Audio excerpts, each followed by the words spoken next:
Monsignor John Gilstern. And almost every one of it, everyone who knew him as Father Johnny because he disdained titles. He didn't just dislike them. He disdained the title of Monsignor. And his life really was less about titles and more about service. I had the privilege as a brother priest to call him Johnny, but because of the age gap, it was always really hard to do that. And whenever I would call him Father, he'd always give me that look. Every time I would call him by Father, he always wanted me to call him by his first name. And the Dwyers, Dick and Kat, are a couple who adopted Father Johnny 40 years ago when he had, it had been a while after he came to the U.S. He studied seminary in Ireland and was ordained, though, for our diocese. And he celebrated every holiday with that family. And they brought me some of his personal effects.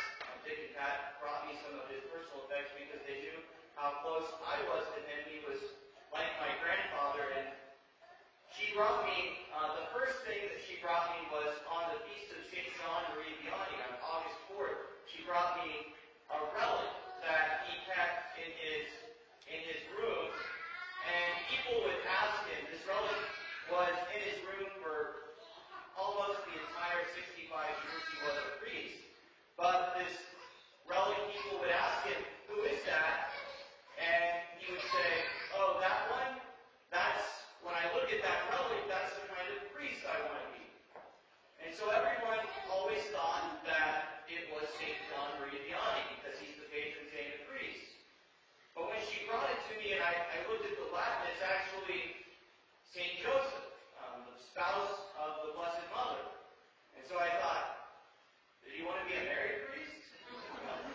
That's not what he was saying. He was saying that he wanted to be faithful, a faithful spouse to the church, his bride, just as Joseph was to Mary. And that was a very emotional day to receive that relic that he looked at for almost 65 years as a priest. And a few weeks ago, they brought another gift, even more precious, really, all of his homilies. They brought me all of his homilies, so I don't have to write any homilies for the next 10 years. Now, they brought me his homilies, and all of them were typed with a typewriter on these cards right here. There's files of them that he kept and filed away like, I guess, any good Irish priest would. And I looked at him and I thought, man, he must have had some German in him because they're organized so perfectly by feast day and liturgical year. And to be honest, I didn't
Day is about, the Solemnity of all saints, is really about the fact that we remember the saints, the holy ones, and we look at their life, and we look at their virtue.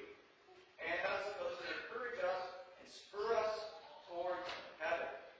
And the saints, they remind us of the virtues that we too can have if we imitate their life, and that we're supposed to have.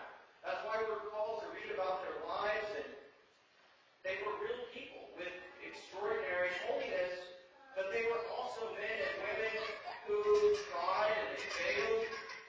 They started things and they left them undone.